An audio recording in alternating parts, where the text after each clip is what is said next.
लोकसभेच्या निमित्तानं मोदींच्या महाराष्ट्रामध्ये मोठ्या प्रमाणावरती सभा होत आहेत आणि यावरून जरांगे पाटलांनी थेट भाजपच्या नेत्यांना टार्गेट केलेलं आहे। तर दुसरीकडे बीड लोकसभा मतदारसंघातील प्रचारामध्ये जरांगे पाटील केंद्रस्थानी आलेले आहेत। बघूयात।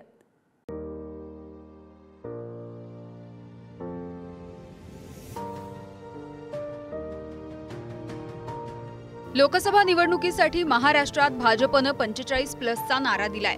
45 पेक्षा अधिक जागा जिंकण्यासाठी राज्यातील भाजपच्या नेतृत्वासह केंद्रीय नेतृत्वानं कंबर कसली आहे। महायुतीच्या उमेदवारांसाठी पंतप्रधान नरेंद्र मोदींच्या सभांचा धडाका बघायला मिळतो।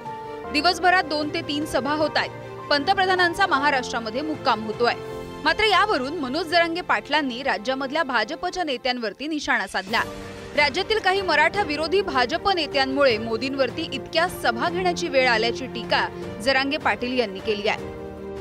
प्रत्येक टप्प्यात त्यांना मराठ्यांसाठी प्रत्येक टप्प्यावरती पंतप्रधानांना आणावं लागलं। इथंच मराठ्यांचा विजय आहे। आताची मोदी साहेबांची परिस्थिती इतकी वाईट आहे।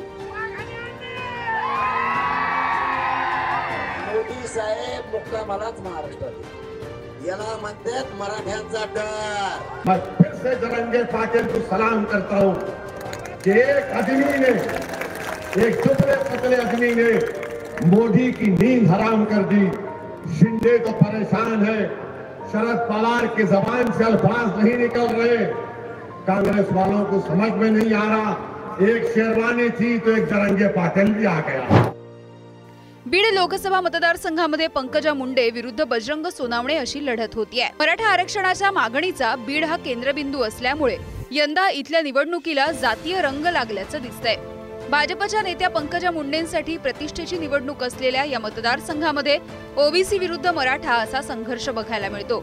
मराठवाड्यामध्ये जरांगे फॅक्टर महत्त्वाचा ठरण्याची शक्यता असल्यामुळे महाविकास आघाडीचे उमेदवार बजरंग सोनावणे जरांगे पाटलांच्या नावाचा आधार घेऊन प्रचार करतायत। त्यामुळे बीडमध्ये मराठा विरुद्ध ओबीसी अशी पारंपरिक लढत यावेळी असून मराठा आरक्षणाच्या मुद्द्यामुळे यंदा ही लढाई टोकाला पोहोचल्याचं दिसून येत आहे। मी जाहीर या सभेतून आज तुम्हाला सांगतो, मी ज्यावेळेस या बीड जिल्ह्याचा खासदार होईल त्यावेळेस आदरणीय मनोजदादा जरांगे पाटील साहेबांची मराठा समाजाविषयीची जी मागणी असेल तीच मागणी मी सभागृहात मांडेल। आरक्षण का हिरो कोण आहे? मस्के पाटील, जरांगे पाटील हिरो। ते हिरो उमेदवार त्यांचं करा ना भक्ती, त्यांच्या कार्यक्रमाला जा, आंदोलन करा, त्यांच्या पोस्ट लावा, कोण नाही म्हणायला। त्यांचं बलिदान, त्यांचे कष्ट, त्याच्यापेक्षा आम्हाला रिस्पेक्टच आहे। मनोज जरांगेंच्या आंदोलनामुळे मराठवाड्यामध्ये आरक्षणाचा मुद्दा तापलाय।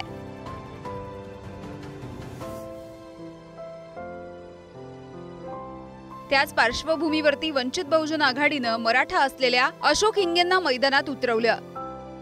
त्यामुळे बीडच्या निवडणुकीमध्ये आरक्षण हाच प्रचारामधला महत्त्वाचा मुद्दा ठरतोय। मराठा आरक्षणाचा हाच मुद्दा प्रकाश आंबेडकर बीडमधून सभांमधून उपस्थित करतायत।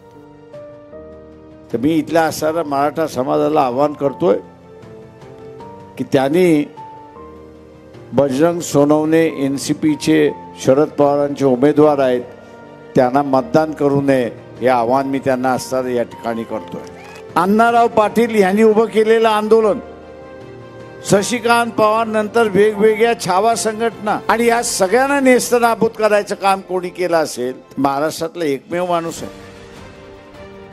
मराठा आरक्षणाचा मुद्दा मराठवाड्यामध्ये तापलाय। त्याच पार्श्वभूमीवरती भाजपचे उमेदवार रावसाहेब दानवेंना मराठा आंदोलकांनी काही दिवसांपूर्वी घेराव घातला। आरक्षणाचं काय झालं अशी विचारणा सुद्धा आंदोलकांनी दानवेंना केली होती। माझ्या मंत्रिमंडळानं मराठा समाजाला 16% आरक्षण दिलं होतं। आमची क्रेडिबिलिटी आमच्याबद्दल विचार करताना एका विशिष्ट प्रकारे केला। आता देवेंद्र फडणवीसांनी फसवलं।